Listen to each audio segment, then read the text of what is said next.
Welcome everyone. Today we'll be presenting the software project that the 2021 Senior Design Team for Cal State LA has developed for QTC.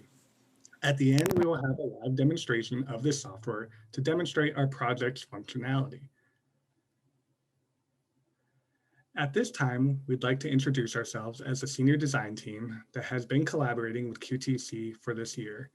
The students that make up our team are our team leader, Cristian Corrales, along with Roman Arias, who were in charge of overseeing communication with QTC as our public relations specialists. Arias Tantat and David Sanchez were both in charge of overseeing and managing of all technical documentation as well. David was also part of project planning committee along with our lead software engineer, Chandel Buelna, who both coordinated all our software requirements as well as functionality requirements. Phoebe Castanedo and myself, Ybarra, who were in charge of managing the project structure and architecture. And lastly, Brandon Gonzalez and Joaquin Robles, who oversaw debugging and testing of the project as quality assurance. We would like to introduce our company liaisons, Francisco Guzman, who has been our main contact for anything technology-based, whether it be setting up a local database to being unclear about desired functionality. Ash Chopra, who determined what initial requirements would benefit the company in the software.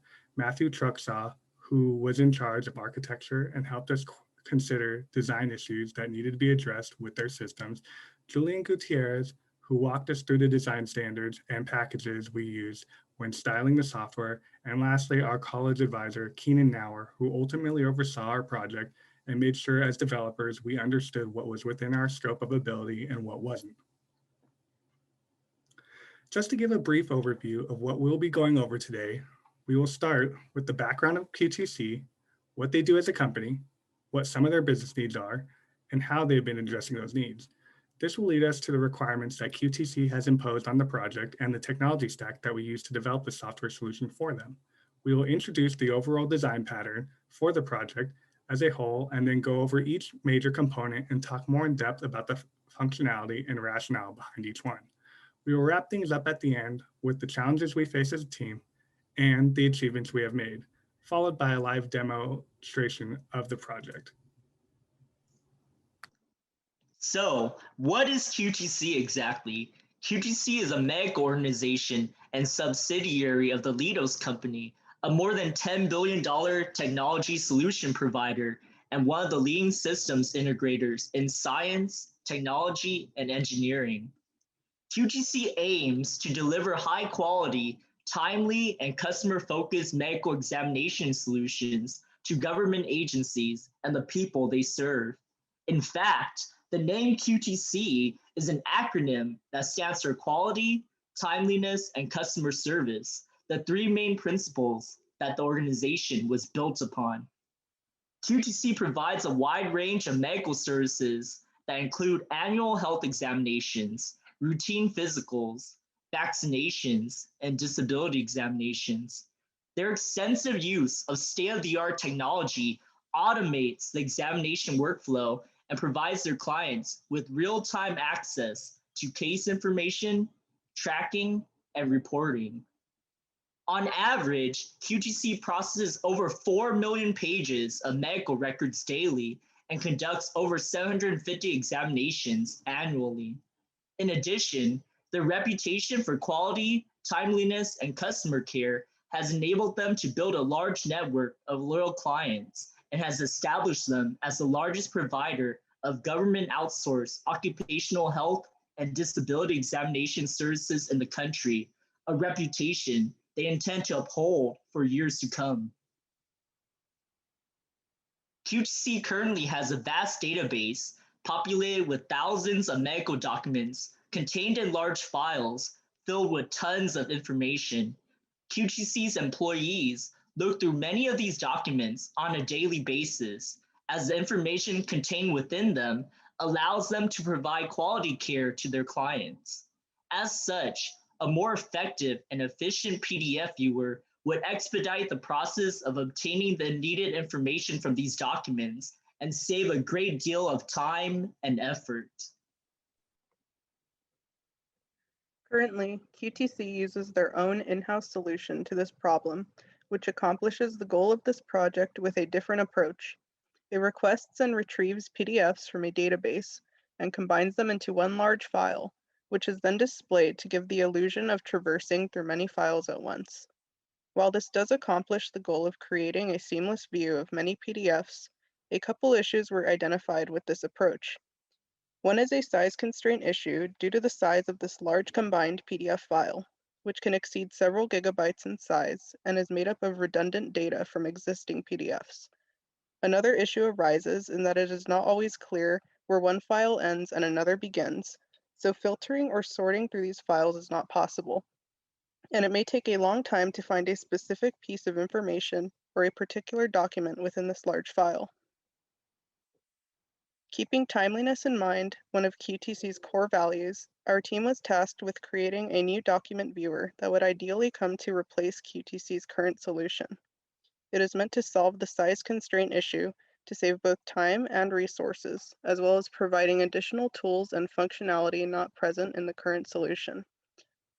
After many discussions between QTC and our team had taken place, the requirements needed for this project to come to fruition were made clear to us, which are as follows. Firstly, our viewer must display its PDFs without exceeding a 500 megabyte storage limit. The documents must be viewed continuously, and that scrolling to the end or beginning of one will trigger the next or previous PDF to be loaded into the viewer automatically. It must retrieve this list of PDFs from only the categories selected by the user. These categories are used to sort the PDFs by topic, for example, a specific medical specialty. Searching and filtering by keyword must also be supported, where in all instances of the currently searched keyword will be highlighted. Finally, the viewer must be up to QTC's design standards, which concerns both the UI styling and the internal structure of our code. The viewer was also to be built on technologies which QTC already utilizes and licensed. These are the technologies we use to build this project. The languages used are JavaScript for the client side, C# for the server side, as well as CSS, and HTML for the front end. We use these technologies in accordance with the development standards established by QTC. Additionally, we use the Italsoft SDK as it provides many .NET imaging libraries that ease the development of a web-based PDF viewer. The UI UX displays to the user the PDF viewer and its controls. The client side communicates with and updates the UI, detecting the buttons pressed and changing the viewer accordingly. It is also where the search functions are performed before sending the results to the viewer. The server side handles most of the business logic as it has direct control of the viewer.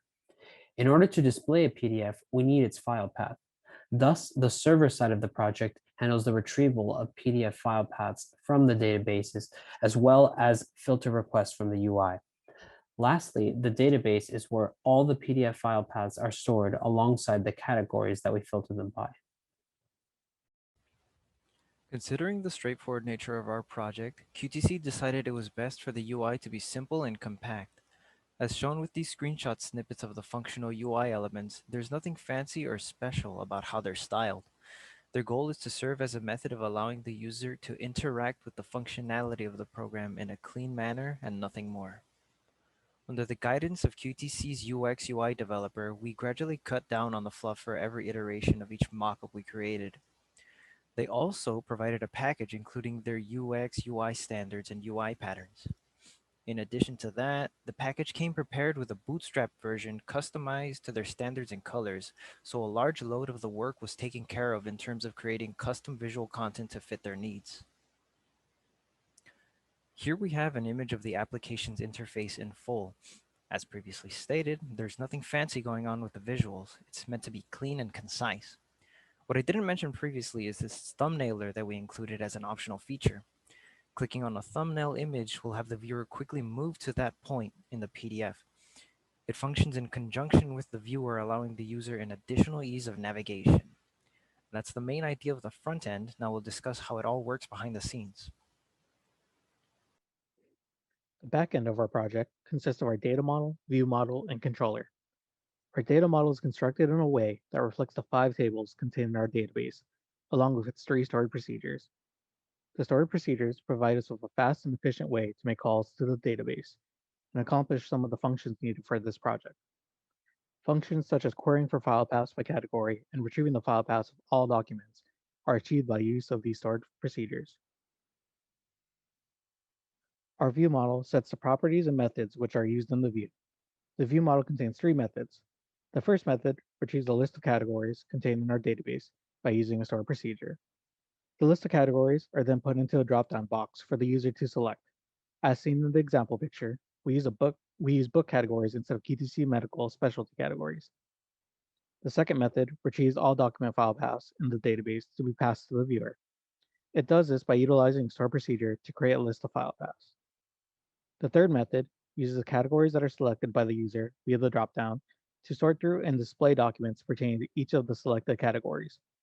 We accomplish this by iterating through a list of selected categories and using a stored procedure to generate a list of unique file paths. We use these methods along with Italicsoft's SDK in order to display and sort through the PDFs. In order to work with the file paths that are received from the backend, we had to create a front end that would display the PDFs. Italicsoft's SDK was perfect for this project as we wouldn't have to create a viewer from scratch. We would be able to display PDFs and sync them with thumbnails, allowing ease of use. What Italicsoft offered in its API was important in making our customized viewer. Italicsoft's API was an essential part of the project because we could build upon it rather than creating a viewer from scratch. We used Italicsoft's function called OpenURL to load documents into the viewer and display it. Page change detected when the user switched pages, and document change was used to get the document page size when a new document was loaded. Italicsoft lazy loading was a key factor in this project because it allowed us to open files, regardless of size, very fast as opposed to waiting for a document to load. This is because it would only load necessary pages that needed to be displayed. For instance, if the client was on page 5, it would only load the surrounding pages 3, 4, 6, and 7 instead of the whole document. This will save time and memory. The only problem was we could only open one document at a time. To work around this, we decided to switch documents when the user would reach the start or the end. The documents were stored in a list that would open according to the index. We introduced a counter to keep track of what document the client was on at all times. It would increment or decrement when a document was changed. To switch documents flawlessly, we took advantage of Italicsoft's page detection function that would trigger every time the user scrolled. This enabled us to keep track where the user is on the document. Now we just needed to check when they were in the beginning and when they were in the end. The issue with this was we couldn't just check if they were on page 1 or the last page because that would cause an automatic document change. This would be frustrating to the user if they wanted to read the pages but couldn't. Also, this would cause logic issues as when the document switched, it would be on page 1. And since the client is on page 1, it would see it as if they wanted to switch to the previous document, resulting in an endless loop. To combat this, we added extra padding pages at the start and at the end of the document to avoid logic issues. They also serve as an aid for the client to let them know if they keep on scrolling, they will switch documents so it doesn't surprise them. In order to build the search functionality, the application is required to search for keywords across multiple PDF files, not just one. Additionally, the application should allow the user to automatically jump from document number 1 to document number 7 when looking for a specific keyword. To satisfy this requirement, Italicsoft already provides a very easy to use search API. This API gives us the basic functionality of each search function. That is, it will automatically go through a document and look for the instances of the keywords that the user wants to search for. Once it searches through, it will return an object with the list of the instances that it has found. This process is asynchronous, meaning that it will actually tell us where the first instance was found in the document so that we can show it to the user while the API continues to search the rest of the document. We took advantage of this asynchronous process and we added some logic so that it will actually search through all documents as opposed to just one. The initial search will actually traverse through all the documents first. We will call the search API on the first document, and as soon as it finds a keyword, we ask it to stop searching that document and to move on to the next document. We do this for all documents, and we end up with a sublist of search files that contain at least one instance of the keyword. We can also detect as soon as that first document will be added to the sublist, allowing us to show the user that the document as we continue to search the rest of the documents. To create the find next and find previous functionality for the search function, it is really simple.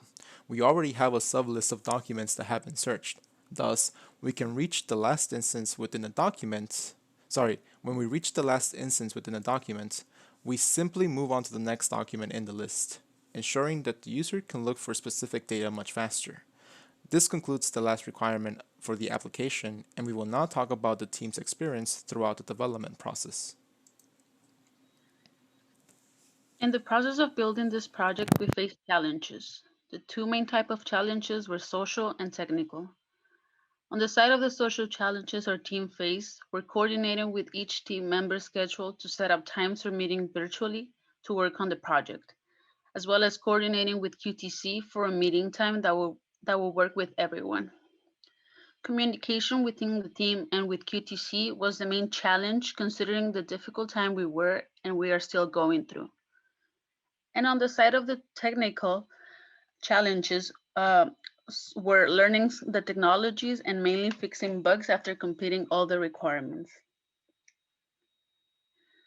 Now we would like to reflect on this project and see what went well, what didn't go well, and what can we do to improve next time. Looking at our project, we can agree that the completion of the project was achieved. We effectively, as a team, collaborated with each other to fulfill this. Initially, we were given a different project to work on. However, after some weeks of team's research and with the valuable insight of our team's advisor, we had to let QTC know that the project was not doable. Fortunately, they were able to promptly give us another project to work on, our web PDF viewer. After our team reflected on what went well and what didn't, we all agree that the next time we have to work on a project, we are going to be more effective in all the areas of it, because we have gained some valuable experience from this senior design project. However, we also agree that every project is different and you learn unique things from each project you work on. Finally, after looking at our challenges and reflecting on the project, we can gladly say we managed to finish all the requirements QTC asked for. We will be delivering a fully functional web application viewer that is easy to use. All the requirements will fully completed to QTC satisfaction. Users will be able to filter through multiple types of PDFs by selecting one or more categories. They will also be able to search keywords contained within any of the PDFs in the viewer. Overall, we are very happy with the outcome of this project despite the challenges we had. We were able to manage those and to complete our project to the best of our ability. Thanks to QTC and to our team for this amazing job during this difficult time. Now we will proceed to a demo run by my teammate Cristian. So this is our application in full. As you can see from the UI perspective, the main focus of our application is the viewer, which is sitting right in the middle of this web page. We have the thumbnails and the corresponding buttons that will give us the functionality required by QTC. And for the sake of this demo, I will go over three major requirements, which were the base requirements for the application as a whole. The first requirement that I will be talking about was the requirement that required the application to handle multiple documents in one session. And in order to do that, as stated from the backend team, we grab from a database a list of file paths, and we use the ItaliSoft SDK to display those PDFs using the file paths. So essentially what we're doing is we're iterating through a list of file paths to display the PDFs that you see here. Now, for the sake of this demo, I have 3 PDFs loaded. Now you will notice that I'm only looking at one PDF. I'm looking through its pages right now. but we've given the user two ways so that they can switch through these PDFs flawlessly. The first way is through these previous and next file buttons, and as the name says, clicking next will actually load the next file that it's in the list of files that we have. Clicking next again will take us once again to the next file that you see here. And now, like I said before, we only have 3 files loaded in the list, so I'm currently at the last file. If I were to click next, the program will actually loop around and show us that first file that we were dealing with. Similarly, if we're at the last file and we click previous, it will loop back to the end of the list to show us the last file. And that was one way that we allow the user to switch between files. The next way is that we allow the user to scroll past one file onto the next. As you can see here, this document only has 2 pages, and if we reach the last page, you will see the padding pages that my teammate David talked about to let the user know that if they continue to scroll, they will actually be loading another document. And as you can see here, I scrolled from the previous page onto this page that you see here. And similarly, if I was looking at the first page and I were to scroll back, the program will actually execute another document load to show us the last page of the previous document. And as you can see, we're back at that previous document here. And that basically concludes the document changing of our application. Is essentially the major component is to allow this application to be able to handle multiple documents without having to manually open or close them. So as you can see, this has been one session here. The next requirement consists of this category filter here that QTC, when taking over to them, they will be filtering their documents based on medical specialties. However, for the sake of our demo, we are actually using book categories, but the logic is still the same. So as you can see, we currently have access to all of the documents that are found in a database, which in this case, there's only 3. However, if I were to filter by a specific book category, let's just say, for example, I want to filter by horror, you can actually see that, I'm seeing the document, but this tells me that it's part of horror, because if I were to click on another document, this is the only document that pertains to this category. So I currently cannot see any other document as they do not pertain to horror.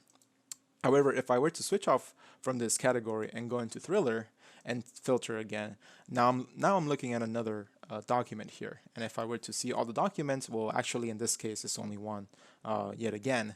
So I don't have the power to see the other ones. However, if I want to see both documents that contain to horror and thriller, I can do that as well. So if I search by these 2 categories, you can see that I'm back looking at that document that pertains to horror. And if I were to click next, as intended, I should see the document that pertains to thriller. And that concludes the category filter. The last thing that I want to show in this demo is the keyword filter. Now, this search by keyword filter works as any other search by keyword. If simply you put a text keyword to search for, the program will look for text-related searches within the document that you're looking at. So it will actually go through and highlight all the keywords that match my search. And as you can see, the search previous and search next functionality will automatically take me to that instance of the keyword that is found. So I'm skipping through pages. As you can see here, I go from page 3 to page 7 because that's what I want to do when I'm looking for specific data. However, as opposed to a regular search feature, we're not only searching for keywords across one document. The program actually already went ahead and searched the rest of the documents that are waiting to be displayed, meaning that if I continue to traverse through all the keywords within this document and I reach the last instance, clicking next will actually automatically load the next document and show me all the keywords that are within that document. And if I were to have 5, 6, 7, 10, 100 other files in the queue, I will actually be able to traverse through all of those as long as they have the keywords. See, another example is if I were to just see all the files again and look for a keyword that it's not found in another document. there's no need for the program to show me those documents as they don't contain those keywords. So the program will actually detect when that's the case. As you can see, only this document contains the keyword VirtualBox, so it doesn't even take me through the rest of the documents. However, I'm able to see the rest of the documents because I have nothing that's basically constraining the list of PDFs that I'm able to see. And that concludes our search mechanism. It essentially is just another way for the program to allow the client of QTC that's going to be using this application to have more control over the data that they want to see and expedite their workflow when trying to find specific data between thousands of documents every day. With that, we conclude our presentation and our demo. Thank you.